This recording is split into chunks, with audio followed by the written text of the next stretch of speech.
All right. Hey there. It's Tuesday. No, it's Wednesday. With COVID, it is kind of crazy keeping up with the days because my work is sporadic and I teach occasionally right now. So I wanted to talk a little bit about listening to your intuition and tapping into that intuition. And so if you've listened to me before, or if you've come to see me for a stretch session, and I might have mentioned it in class, I think of intuition as a direct connection to consciousness, or you could use, or God. It might be God for some. It could be universe. It could be like the quantum field. That energetic presence of quantum physics. They know there's this energetic field out there, the quantum field. It could be called the universe. You might call it good orderly direction. It might be Allah. It might be Brahma. It could be a whole slew of different names. For me, they all are essentially the same. And just with different words. So, somebody, right, has given these entities, or even just a book, like somebody titled this a book, but what if it was called a cup, right? But we all saw it as the same thing, right? If all different languages called this something different, it's still basically the same thing.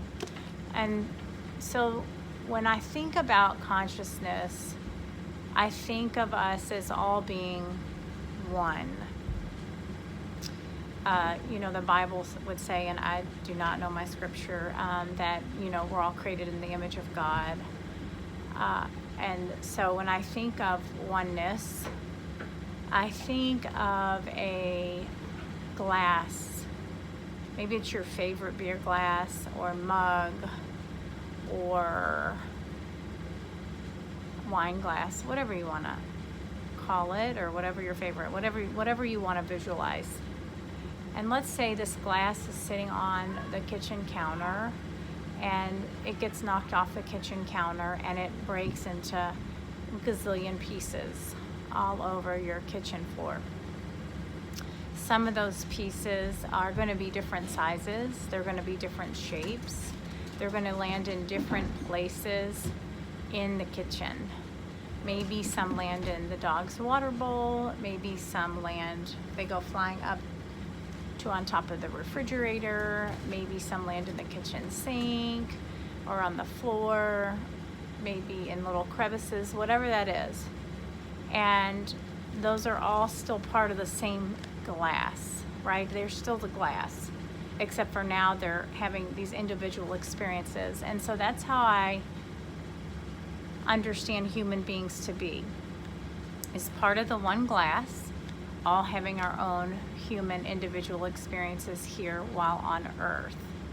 But and we're created from the consciousness. So the glass is the consciousness, or God energy, or Christ consciousness, or the divine or universe. And we all have access to tapping into this resource. I know Vishen Lakhiani, I believe, he wrote the Code of the Extraordinary Mind, kind of equates it to an extraordinary mind, that we all have access to this one huge extraordinary mind.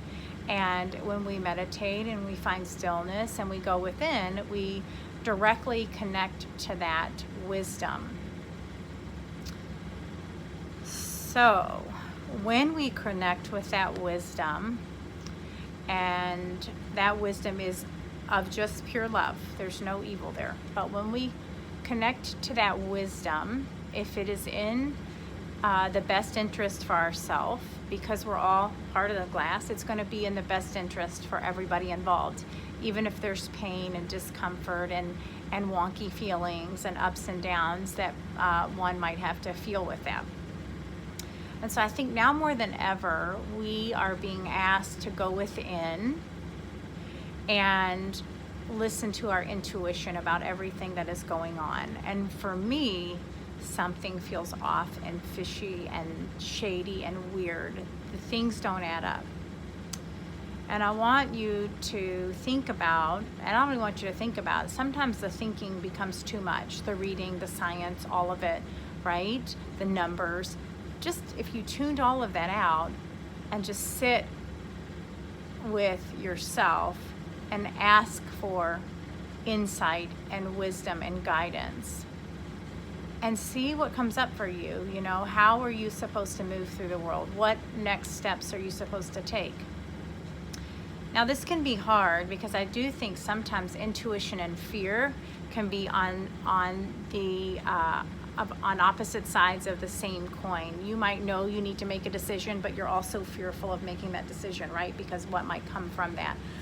Let's say you know you need a divorce, but then, right, you are fearful of what does that look like on the other side? Will I be able to survive without this mate or whatever? I mean, that's just one that comes up, I think, a lot because you've got, what 49 or 51% of people who are divorced. But, you know, I have been on that page and I know how that feels and how uncomfortable, how I knew that was the decision that was best for my family. But I also knew it was scary, right? And so I was gonna have to take the leap of faith. And that was, you know, what did everybody think? What friends was I gonna lose? What were people gonna think? What was my family gonna think? You know, how was society going to now accept us into the world? You know, oftentimes couples lose friends and that type of thing. Who ends up on which side? You know, it's all crazy. And so that's all discomfort. But, you know, and so I think that those are things that you need to sort of pay attention to, but there will be this sort of pervasive, like little tapping at you to help you understand what is intuition and which part of that is fear. And it's usually that first answer, that guttural response, right? I gotta go, right? Or whatever. So, more often than not, I've really honed into my intuition because of decisions I made where I wasn't listening to it.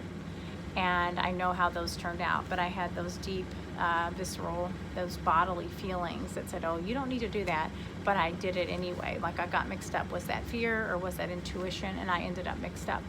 So just kind of note, like look back. If you're not sure, is it intuition or am I getting stuck in fear or am I connected to that divine wisdom? Do I know? And maybe take an inventory of your life prior to up to today. You know, where did I listen or not listen? And how did things turn out? And sometimes I think they're supposed to happen exactly as they should, even when, well, they are exact. To me, they are supposed to, and they are lessons. And it might be in the lesson in honing in on your intuition. So just wanted to share that with you. I also wanted to read to you a story from Gary Zukav, Soul Stories. And so it happens to be the title of this book. I'm not going to read you from the beginning. Actually, yeah, I am. I'm going to start with chapter 1. We're just going to start with chapter 1. Multisensory perception. It was a gray winter afternoon. The black, sleek car was traveling 50 miles an hour when it hit the ice. Like a graceful dancer, it began a slow, horizontal pirouette as it slid toward a steep embankment and then disappeared over it. Inside, a young woman screamed as the car rolled again and again, like a ball careening downward and spinning at the same time. That woman was my sister. 100 miles away, an older woman with gray hair suddenly rose out of her chair. Something has happened to Gail, she gasped. The telephone rang 40 minutes later. Your daughter has been in an accident. She is not hurt badly, but her car was destroyed. Whoa. How could that have happened? The woman who rose in alarm, my mother, could not see her daughter struggling for her life as the car crashed again and again against the frozen ground and at last into a barren tree. She could not smell the crushed bushes beneath the battered car or the gasoline from the ruptured tank. She could not hear the bending of metal and the shattering of glass, feel the impact of the car as it tumbled, or taste the blood in her daughter's mouth. She did not have to. She used multisensory perception. Multisensory perception is a direct link with information that the five senses cannot provide. It eliminates the distance between the one who knows and what she knows. It eliminates the time between them. My mother did not need to wait for the police to tell her that her daughter's life had been in danger. She knew it as clearly as if she had watched, heard, smelled, felt, and tasted the experience herself. She engaged another way of knowing. The businessman was late for his plane. He waited impatiently for his ticket and then drove quickly into the huge airport garage. The first level was full.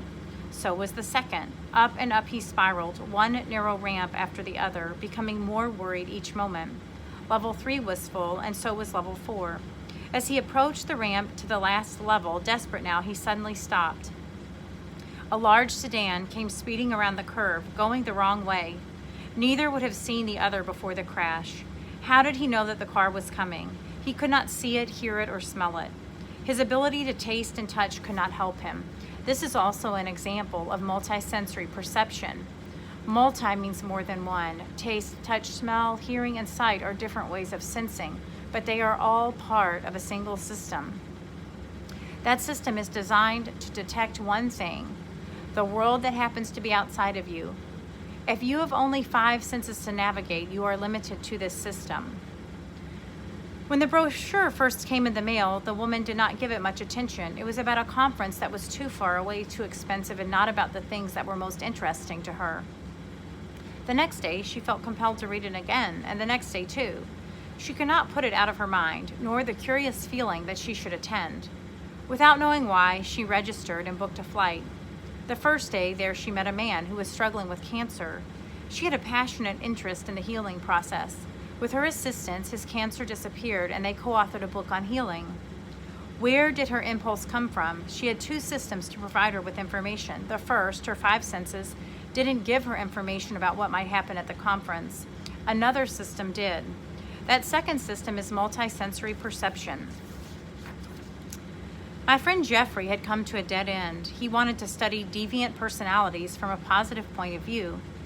What makes some people more fulfilled and happy than others? His graduate program in criminology only studied them from a negative point of view. What makes some people more violent than others? One night he dreamed that he visited the house of 2 friends whom he actually knew. They were not home, so he let himself in. On the table in the living room, he found a magazine called I. That's EYE, by the way. It told him exactly what he needed to know. The next morning, he hurried to tell his friends about this dream. They weren't home. He knew where they kept the key, so he let himself in, although he had never done that before. On a table in the living room, he found a magazine called Focus, which included a schedule of programs on a national public television station. As he looked through it, he suddenly realized that he could study positive, deviant personalities by interviewing them on television. He did just that. He called his program Thinking Aloud. Jeffrey's dream told him how to find what he needed. So did the woman's impulse to go to the conference. The businessman's hunch told him what he needed to avoid. These are examples of multisensory perception. Jeffrey, the woman, and the businessman listened to their multisensory perception. That is why Jeffrey has his television program, the woman is the co-author of a book, and the businessman stayed out of the hospital. Having multisensory perception and using it to help you are different things. This is important to realize because we are all becoming multisensory. If you understand that, you will be looking for ways to use this ability. Actually, this ability is not new. What is new is that everyone is now getting it. In the past, we called this ability by another name. So I think it's not that we're just getting it. I think that we've shut it down for centuries. Many generations have shut this down. This is an awareness that many people, civilizations understood, but with over time and settling and industrialization and agriculture practices and just, becoming densely populated in areas where we live, this has kind of fallen by the wayside. We've become consumed with the material and all of the things outside of us, all that are kind of distracting us from being able to tap into that wisdom. And so I think it's really important now. I think this is the time to make sure that you are going within and really trying to discern intuition and fear, and really trusting your intuition on how to move forward and what next action step to take. So another example for me is when I was 23, I was working at this little vegetarian dive in St. Matthews called the Meridian Cafe. It's now Taco Luchador. So if you've been there, a lot of really miraculous, amazing things happened to me there. There was some really crazy energy in that particular building for me. But one of the things was, randomly in August, my mom came to see me to let me know she had seen her oncologist, and I have a spinal fusion, so I'm fused from T11 to L3, and because of that, I don't know, it just came up randomly. 23, she said, "Hey, Elizabeth, you know, Janelle thinks you should never have an epidural." I was like, "Okay, Mom, whatever, that's fine. Not anywhere near having kids." This was 2001.